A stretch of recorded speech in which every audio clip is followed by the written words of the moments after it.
Bonjour, je suis Émilie, je suis ravie de vous accueillir. Venez, j'ai quelque chose à vous montrer en cuisine. Je vous présente Flore, ma cadette. Elle est un petit peu timide quand elle ne connaît pas. Bonjour. Je vous l'avais dit. Je vous présente le reste de ma famille, mon mari, mon autre fille. Et pour leur plus grand bonheur, je suis fan de cuisine et de pâtisserie. J'aimerais partager avec vous ma recette de tarte tatin façon ingéniaux. Ça vous tente? Alors c'est parti. Pour cette recette, il nous faut des pommes, du sucre, de l'eau, du beurre, de la cannelle. Et pour une pâte brisée, il nous faut de la farine, du beurre, un peu d'eau et une pincée de sel. Je découpe mes pommes en quartiers. Nous allons faire un bon caramel.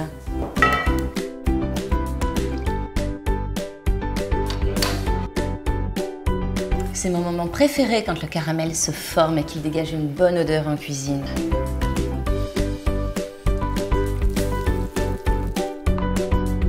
Ensuite, tout est dans la mise en place des pommes.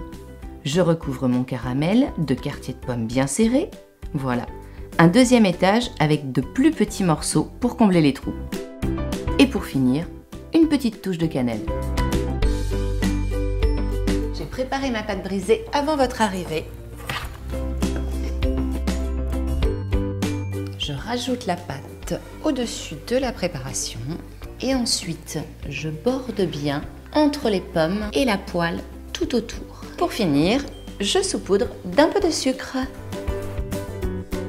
Et voilà, c'est prêt. Enfin, pas tout à fait, il reste la cuisson.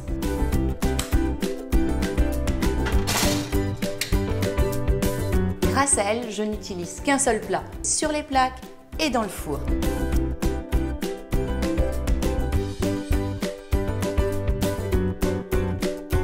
Ça sent super bon. Vous ne trouvez pas? C'est prêt, Flore. Je décolle un petit peu ma pâte. Et là, c'est le moment frustrant. Il faut attendre 15 minutes avant de pouvoir la démouler.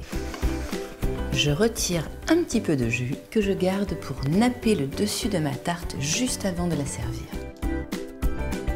Et voilà une magnifique tarte tatin. Depuis que j'ai un génio, je la réussis à tous les coups. Elle est belle, n'est-ce pas? On leur en propose une part ou pas? Oui. Allez, venez avec nous.